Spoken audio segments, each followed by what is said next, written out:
Hey there, I'm Krista Vance, entrepreneur and operations leader. And I'm Matt Vance, award-winning author and social innovation researcher. We're your hosts of the Culture Profit Podcast. Your place for purposeful company culture strategy.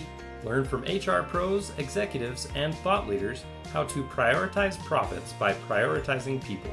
This episode is sponsored by Mobrium, the best friend of forward-thinking HR leaders, helping you strengthen your employer reputation as a reflection of your real culture. Learn more at mobrium.com. All right, welcome everyone to today's episode on the Culture Profit Podcast. Workplaces don't need more buzzwords, they need more courage. In this episode, we're unpacking how emotional well-being, resilience, and a little bravery can transform not just how we work, but how we lead. And joining us today is Justine Froelker. Thanks for joining us today. Thank you so much. I'm so excited to be here. We're excited too. And she has some really cool background and work experience. So I'm going to share a little bit about that. Justine was a licensed professional counselor and still is licensed with 25 plus years of experience. She equips individuals and teams to live and lead with courage, authenticity, and resilience through her Courage is Built Here curriculum. An accomplished author of 12 books and two-time TEDx speaker, she inspires global audiences with keynotes, retreats, and trainings. Rooted in faith, Justine lives in St. Louis with her husband, 2 dogs, and hundreds of butterflies she raises each season. That is so cool. I'm way into butterflies too. So are you? Yes. Oh my gosh, I love it. I know. My social media post of the day was like of all my wildflower gardens. I was like, you may think she's dead and ugly, and this is everything she's doing. Like, she's still doing a whole lot and giving you pretty flowers, right? Like, but yeah, I'm on the tail end of butterfly season. So I think I probably have like 20 monarch chrysalis and like probably 50 swallowtails right now. I'm so jealous. I'm Yeah. so jealous. Yeah. We I don't know, and at least in the Logan area, I'm not sure if it's Utah or not, but we have not had as many monarchs this year. I'm down. I think it's our 9th year doing this, and for probably 7 years, I would release 200 to 300 healthy monarchs a season. And last year I only had about 20. And this year I'll be lucky if I hit 50. And so and I don't know, because technically the monarch numbers are up. They are up nowhere near where we need them because we've lost so many in the last 25 years. But so I'm thinking that maybe their pathway shifted just a little bit. Like, I even had somebody message me on Instagram. She's like, my mom's on the Illinois side and she has 200 this year. And I was like, okay, maybe they just shifted a little bit. Their migration patterns a little different. Oh, well, that's fine. If somebody I know, else, as long as I I'm want to be still the one.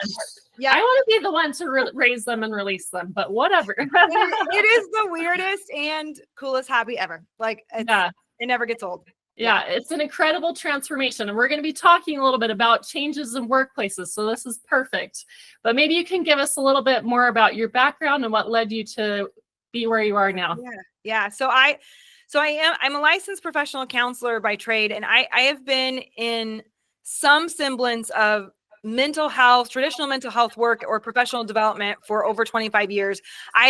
I was that person that, like, I've always been the psych major, and it's because of my life. And so in high school, I had 2 back surgeries in high school that I was in a body cast for a year total between the 2 surgeries. And I'm talking like chin to knees body cast. What did you do? Is this a car accident or what? So I was a dancer growing up, and back then, so this is 94 was the first surgery, right? And so, like, we know a lot more now than we did then, but they said it was a common injury with football players and dancers, except I was misdiagnosed for a year and a half until they found the broken back on a year-old x-ray.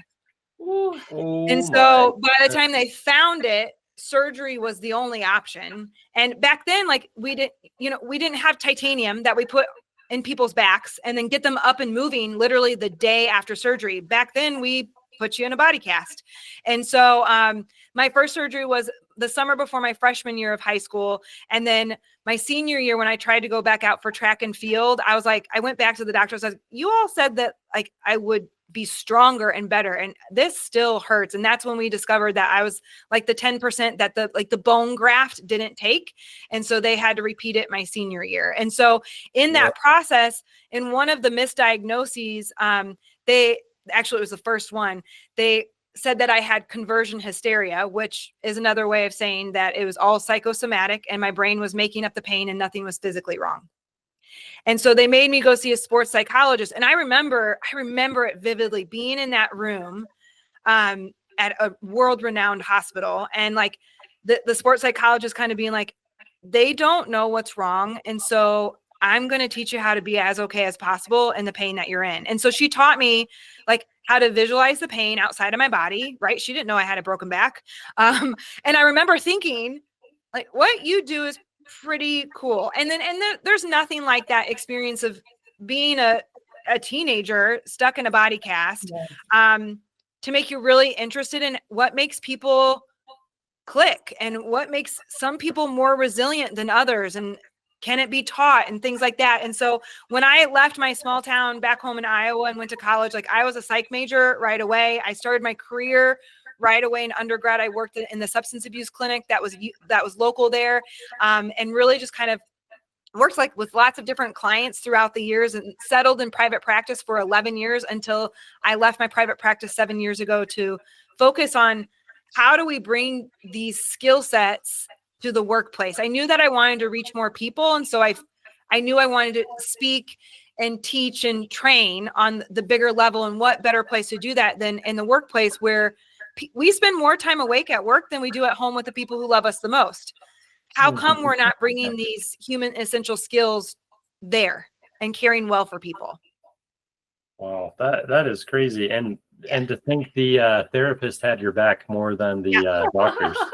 I know. It has been, there's been so much recovery since then. And like, it is one of those spaces of when you do the true healing work, to have your eyes open to the people that were placed there for a reason.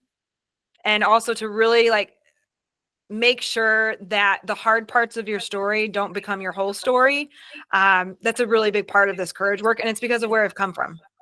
That's amazing.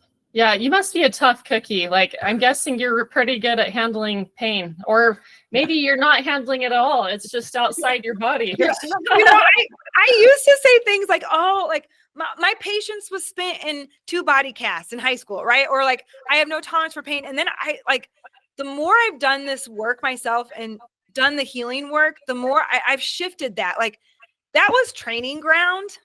That was to train me up, right? And that was like, so you can take those moments and those seasons of your life to build resilient skills, or you can allow them to destroy you. And I've been through too many really hard things to, my husband and I went through an infertility journey. And at the end of that, I refuse to believe that I was like supposed to be left as this bitter, empty shell of who I used to be. And so like, we get to choose whether or not we do get better after something, even though it sucks, right? Like, you'd rather it was different. You choose to rewrite the story. Yeah. And that's a difficult thing for a lot of people, learning how to reframe and change your perspective. And I think that's where therapy can be so helpful, because you're equipped with those tools and those skills to help teach that to other people who maybe weren't equipped with it. Yeah. And so I think we can all agree that it's a pretty important part of our lives, and that extends to the workplace, of course. It really does. I know. I always because obviously I walk into some rooms that are not super happy to see me, like, especially once they learn, like, oh my God, you're a therapist, like, and I always say, like, in my keynotes, like, so when you heard that I was a therapist, there was at least one of you that was like, oh my gosh, we're gonna talk about feelings, aren't we? Like, right? And you wanted to leave, but then there's at least one of you that was like, yes, free therapy paid for by my boss. Like, that's awesome, right? So like, wherever you fall on that spectrum, like, take what you need and leave the rest. And at the same time, when you start to feel yourself wanting to crack a joke, go to the bathroom, check your phone because you're a little bit uncomfortable, perhaps that is the place where you need to lean in just a little bit, because growth and healing and change only take place in discomfort and in connection. So what if you leaned into that space to see if you could take a nugget home? I think everybody has moments where they feel uncomfortable, and that's part of growth is having, you have to go beyond your typical barriers to find that. Yep. And I totally agree. You mentioned that you're at work more awake hours than you are at home with your loved ones, which is a really big why of why, therapy and coping methods and wellness needs to be in the workplace. So tell us a little bit about your framework, Courage is Built Here, and how that fits in so our listeners, our people leaders, HR leaders, what do they need to know about this? Yeah, it is. For me, it's really about getting back to people first. And I know that there's a lot of organizations that say like, well, we never left that. And it's like, are you sure? Are you sure your people actually feel that? Especially in a year like we're having right now. We're asking a lot of people, and there's a lot of budget cuts. There's a lot of change, and people are sicker and more burned out than they've ever been, and more disconnected than they've ever been. And so what would it be like to care well for our teams and our cultures at work where they spend a whole lot of time? And so Courage is Built Here is my curriculum that it is fairly new. I mean, it's not really for me because it's been 25 years in the making, but it's where I finally put it down into an 80-page workbook. And the whole training is a 3-day training. You'll always do it on Wednesday, Thursdays, and Fridays, 3 exhausting days in a row, because like momentum really matters in this work. And I do it in community with a bunch of different organizations at once, or sometimes organizations will just put on their own training and I'll do it for them. But really what I get to do for the most part is then I kind of design programs out of that curriculum, whether or not it's the keynote or the workshop or the training or the retreat. But Courage is Built Here is 5 pathways of courage. And it really is that holistic human person. And so it starts with pathway 1, which is feel it all, how to feel our feelings and not be them. And so that's where we begin with values clarity, because if you don't have your clarity of values, you got nothing, to be honest. And that includes your values of the organization, but also the people in the organization. And then we also talk about there in pathway 1 is that's where all the emotional well-being piece comes in. Like, how do we emotionally regulate ourselves? How do we not be owned and defined by our emotions? Because most of us were never taught that growing up. Or saw a healthy example of it. And so we've got a bunch of people emotionally dysregulated, also really burnt out, maybe even sick, and they're coming to work and you're asking them to get a to-do list done. That's simply not possible because to-do lists aren't getting done anymore. And so what's it look like to feel those feelings well? And then pathway 2, I brought in a huge piece of this, like, because when I was working in the corporate space for so long, I really recognized that very few people know how to feel their feelings well, and very few people were actually taking care of themselves. And so pathway 2 is called Embody Again. It's how to take good care of yourself. Like, what's it look like to have a morning routine, a nighttime routine? What are the foundations of health? How do I calm my central nervous system? Like I teach all these different things like vagus nerve, awe, wonder, delight, because people just don't know. And what they don't know, and if they can learn it in a workshop with me, they're just like, seriously, that like little sticky note that you taught me about self-care changed everything for me. Yep. It doesn't have to be an hour long. It can be 5 minutes, but you'd be surprised what happens when you actually show up and follow through for yourself first, because you can't give from an empty well. So that's pathway 2. Then pathway 3 is be fully you. So that's the whole authenticity, vulnerability. How do you show up as your full self in all the spaces that you exist in, even when those spaces may not be brave or safe enough for you, which that's for some of us more than others. Those spaces are not safe. And at the same time, how can you learn the boundaries that you need to learn to still be authentic? Because it is in that authenticity that when you show yourself to other people, they will show you who they are. And now we're in connection, and that's what we were meant to do. And that's the only way that we're going to get through all of this. And then pathway 4 is it's called Love Others Well. And I always give a caveat, because in the corporate space, I say, like, now if the word love is too squishy, that's totally fine. Just shift it to care, dignity, and respect. For me, it's love, but also one of my values is love. Like, I freaking love people. And so Like if love is too squishy at work, it's fine. Like just shift it. But it's really just about how do we relate to people? How do we live with them? And how do we lead well? And so in that pathway, we talk about empathy and accountability, how they're not mutually exclusive skills. We talk about how do we operationalize trust and how it's just rupture and repair over and over and over. And then we also practice curious language, and we actually practice hard conversations, because that's probably the number one issue that comes up in all of my events is like, I need help knowing how to have a hard conversation. So we talk about that curious language, how to really manage our own emotional response when we're having those hard conversations and giving feedback. And then pathway 5 is do the work. And so most days I usually call it do the freaking work. And it's just all of it together, but that's really the big place where we start to reclaim and rewrite stories. And so we know, like, when someone is really up in their feelings, their thinking rational brain literally goes offline. It's really hard to choose courage when you're all up in your feelings. And so when that happens to the brain just makes stories up. And so those stories are not usually accurate. They're not generous. They always have good guys and bad guys. They always have blaming and finger pointing and always and nevers. And so if I can get those stories, if I teach people how to get those stories out of their head so that they stop living from them, so that they stop reacting from their emotions and instead respond to their life. But then it was like the last 7 years of being in the corporate space, it wasn't just these stories that were really, really holding cultures back from being healthy. It was a lot of the old narratives that people had. So like the old narratives that were born of some of the toughest seasons of your life, like the childhood wounds, or like your super toxic boss that you had 5 years ago, except that's not your boss anymore, but you're treating your amazing new boss like that boss because you haven't healed any of that and rewritten any of those stories. And so like, that's really kind of, we take all of the work and then really identify what are those stories and how do you rewrite them. That's amazing.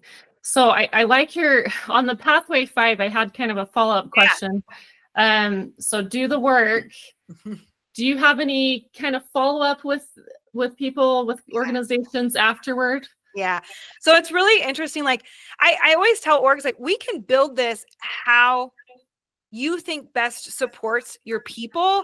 And at the same time, I'm going to let you know, like, I have found that what works and what doesn't work, right? Yeah. Like sometimes I'll hear from orgs like, there's no way we can do 3 days in a row. And I was like, that we can talk about other formats for sure. And what I also know is that if you're going to come to me and you want me to give them this whole curriculum in 4-hour chunks, like once a month, it's not going to embed. It doesn't take deep root. Like, you think that they're going to go back into the world and practice what they just learned, except you only gave them a nugget. You didn't give them all of it. And they're going back to their lives that are way too full and stressful. And they're going to want to come back and process, and I'm going to need to move them on to the next lesson. And so there's things like that. But one of the things that, like, in a perfect world, I would begin with C-suite, right? Like, it would be suite leaders. They get the entire curriculum. And then maybe we like do workshops for the next level if we can't scale it in the whole curriculum, right? And we kind of work our way through. And then it's got to be maintenance, right? Except usually that's not the phone call I get to have. Usually it's, our managers really need you. Will you please work with them? Right? And I get it, because they have the people. When I talk to anybody in HR or talent development, it's not their job that's hard. It's all the people issues. They feel like they're having to be a therapist and they're not qualified to be a therapist. And they know that. Yeah. And so it's all those things. And so, but then I'm having to have conversations with C-suite, like, okay, of course I will start where we need to start. Like, we put out a fire that we need to put out a fire, except now you're going to ask your management to report to leaders who don't have the same language as them. They don't have the same skill set as them. And so depending on cultures, like, I always tell people, like, if they're going to put on their own training, like I can take up to 40 people in that training. And that's really just to serve the work. And so I always tell them, fill the room, get butts in those seats, fill the room. If our culture's okay enough to put C-suite in there with everybody else, let's go for it, because you'll have access to me for 3 days and we can really talk through your stuff. But I've had organizations that are like, we're nowhere close to that. You've got to do C-suite by themselves. And there's only like 13 of them. And then we can talk about the next level, because they've had so much hurt and trauma happen that we need to start there.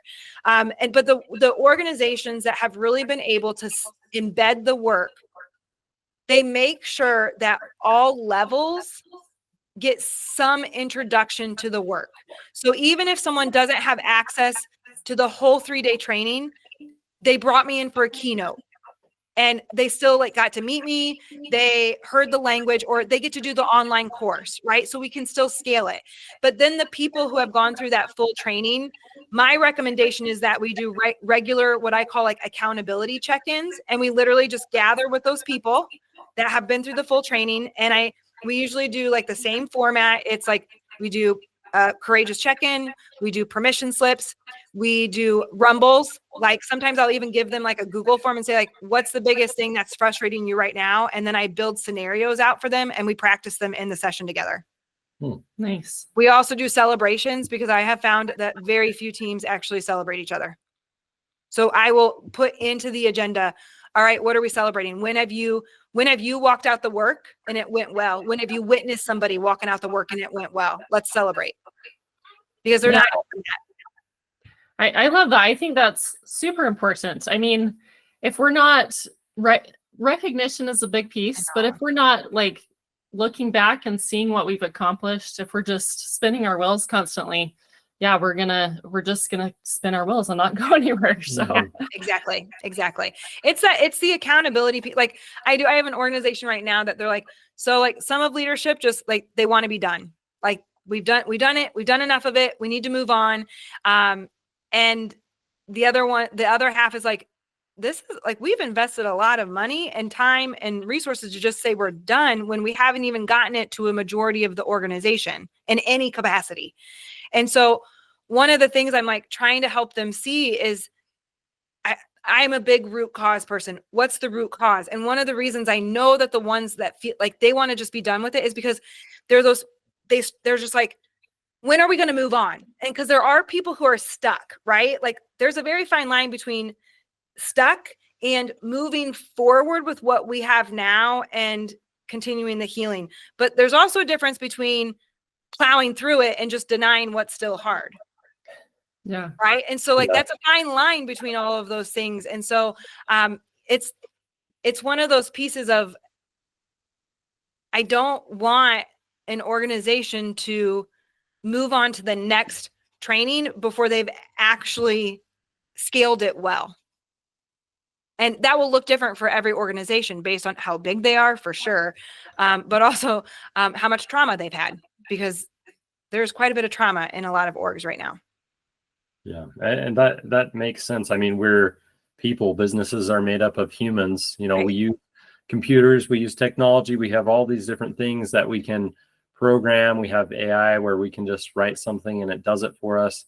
People aren't like that. We can't just say, here, be well, and then boop, you know, it doesn't work like that, right? Like exactly. We have feelings, we have emotions, and there's, as you mentioned, it takes time to build those relationships. And I think your approach where you're not just talking about here are patterns that employees can put into their lives to cope with emotions, to feel feelings in a more healthy, productive way, but it's also thinking about how those things fit into an organization for long-term change, where you have leadership who they're the instigators of change. You know, if they don't care, then why should anybody else care?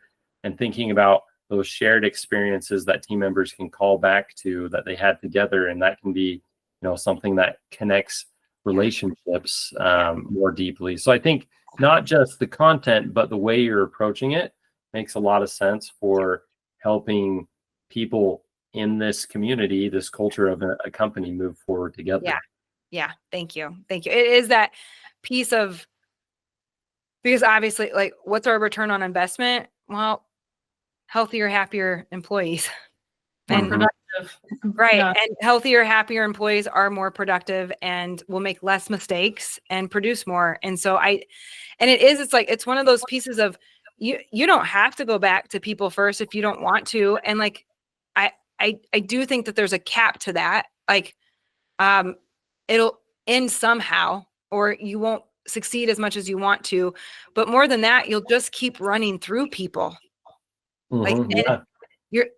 I guess, yeah, sure. You're always going to be able to find a new person to replace the one that you've burnt out or run off, except like, is that really the place that you want? Is that the culture you want? And I don't know. I wouldn't, most leaders don't. Yeah. They're just not quite And sure I how mean, to there rock are the thing around companies that do that. Yeah. Yep, Yeah. for sure. Yeah.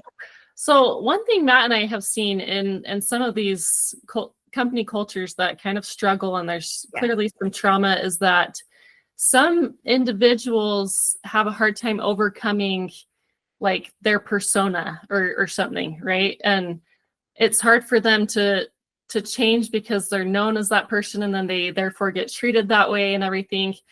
But I feel like this Like a is negative enough. persona. Yeah, especially. right. Mm-hmm. Okay. I feel like this is enough of a disruption that it's an excuse for change for the organization, especially where you're talking about the importance of community training. Yeah.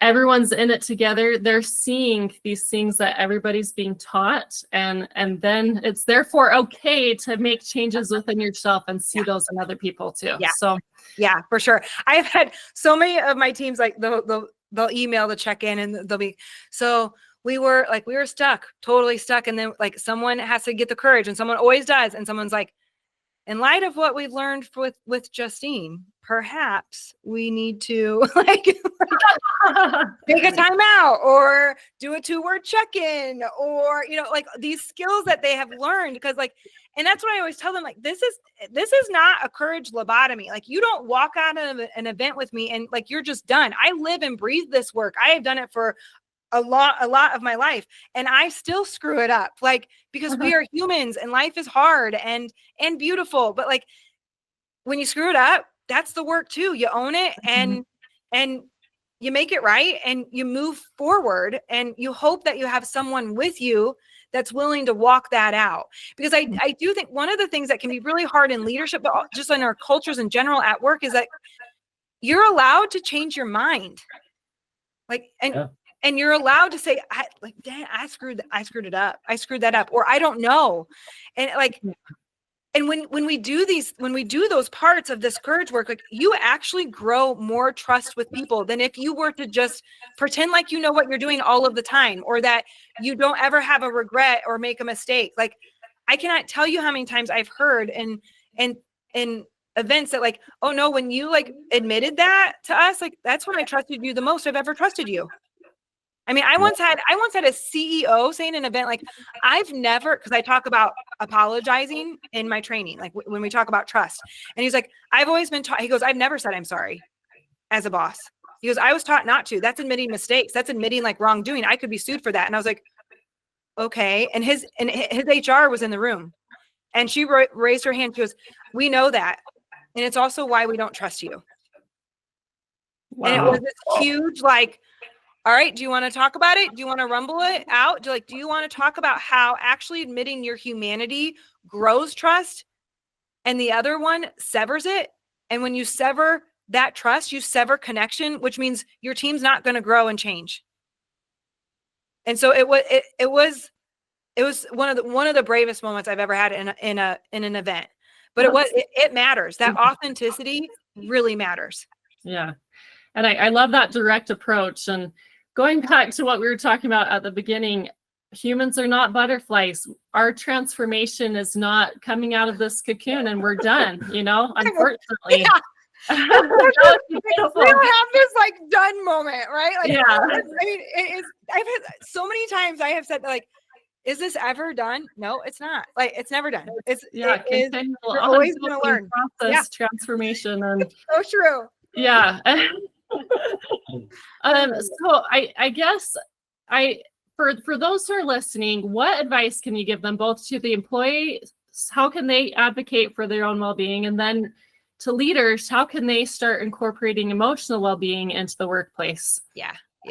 It is interesting, like on the employer side, because I'll hear from a lot of team members, like, they say they want us to take care of ourselves, but it's not built in to our day.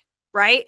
And so like one of the, for me, is the easiest, simplest way to start to build in courage. All of your meetings, I don't care if it's a 10-minute meeting. At the front end of a meeting, you make the time to check in with your people.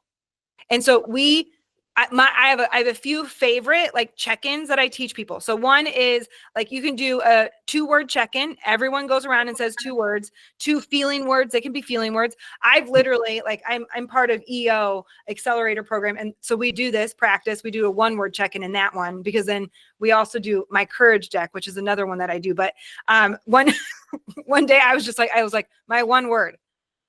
Ugh. They're all like, oh, that's so good. And our coach was like, okay, let's just do sounds. Like, like a sound check-in. And so everyone went around. It was like, it made us laugh. It calmed the room, right? And like you're not alone, right? And so like that's an easy one. It's a quick one. One of my other favorite ones is everyone goes around the room. What are you excited about? What are you worried about? Another version of that is actually from the Gottmans. They're like famous marriage counselors and researchers. What's on your mind? I love this one. What's on your mind? Because that helps people, like, you get a pulse point of like what's on their to-do list for the day, right? What's their worry? But then the second question is what's on their heart? And like that's where the room remembers that they're a human being with a life outside of the job title and what they do for you.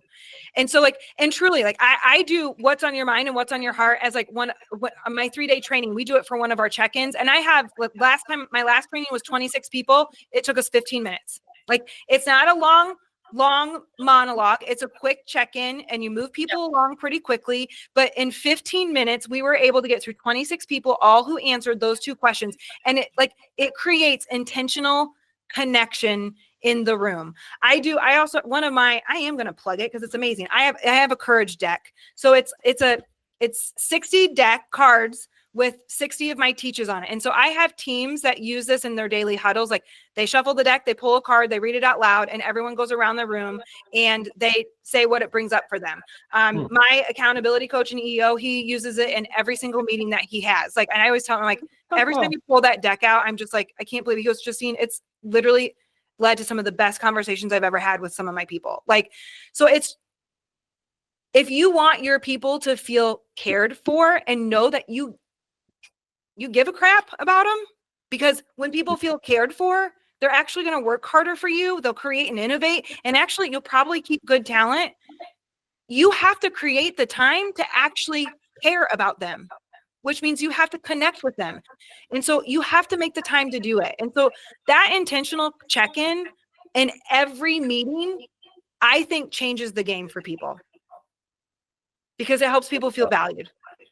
And so when it comes to the team member side of things, like it is, I think a lot of times I'll hear from people like they have a good relationship with their leader, but they don't necessarily trust leadership, like the whole C-suite, right? And so then what could it look like to the person that is your leader or the person in leadership that you do trust to have some of those tough conversations about what do you need and want and what would help with your stress levels or your workloads and things like that. And you might ask for it and you might not get it, except you definitely don't get it if you don't ask. And it takes vulnerability to do that. At least though then. And so I do think team members, we have to begin to advocate more for ourselves. And it doesn't mean that we just ask for stuff taken off of our plate, because especially right now for a lot of organizations, that simply may not be possible. But I cannot, one of the biggest conversations I have in organizations, I just got an email about it today with somebody who's coming to my September training. Like I go, the conversation will come up a lot in our training, but like one of the big things that we talk about is like, how do you be as okay as possible within this system where there's a lot of things that are not in your control? And so, but what is in your control is like, what can you do to be as okay as possible? And that probably means a lot of emotional boundaries, and it might mean some physical boundaries also. Yeah. I think there's some management from the individual side outward in an organization where you can't control everything. You do have some amount of influence, even if it's mostly limited to yourself. We all have those choices, but yeah, I love that. I love some of those ideas for instigating some, relationship connection conversation. Like at Krista and I with our kids at dinner, we do cherry and pit, what you like and don't like. And That's good. they mix it up. They say, Curry and tit. yeah. But I love that version. That's so good. I know I had a guy that's done my full training with me, and he does my courage deck. He's a single dad with his 14 and 16-year-old daughter at dinner every night. And he was like, he had messaged me on LinkedIn once, and he goes, so we were doing our courage deck like we do every day at dinner. And he goes, I pulled one of my favorite sayings of yours: the unspoken is never benign. And he goes, of course, like the girls were like, what's benign mean? Because they didn't know. He goes, but that's one of the reasons I love the courage deck, because we get to have those conversations. They're learning new things through it. And so then he explained it. And I guess his 16-year-old said to him, she goes, Dad, do you know Justine? And he was like, yeah. And she goes, no, like, do you like really know him? Like, or know her? Would she respond to your DM if you messaged her? And he was like, yes, I've done her training with her. And she goes, will you ask her to think about making a kid deck for us? Hey, that's a good idea. And I was I started it because I've had such mixed reactions. I've had a lot of parents say like, oh no, I love having the conversations with them about what the words mean. But they're like, but then it would be cool for them to have their own deck to take to school and stuff like that. So it's in the works. It has been a big year of creation and launching for me. And so like, it's there, but it's not there yet. So it's on the list. We'll have to stay tuned then. And thank you so much, Justine, for joining us. This has been You're welcome. Thank you for having me. Yeah, and for everyone listening, we'll make sure to include Justine's LinkedIn in the highlight article, and some more resources where you can learn about everything that she's offering. So thank you for joining us today. Really appreciate it. Thanks for tuning in to the Culture Profit podcast, and for being a part of our journey to prove that putting people first is best for business. Today's episode was sponsored by Mobrium. Want to get more employee reviews and streamline your employer reputation? Visit mobrium.com. Now go find one way to prioritize your people and watch your profits grow.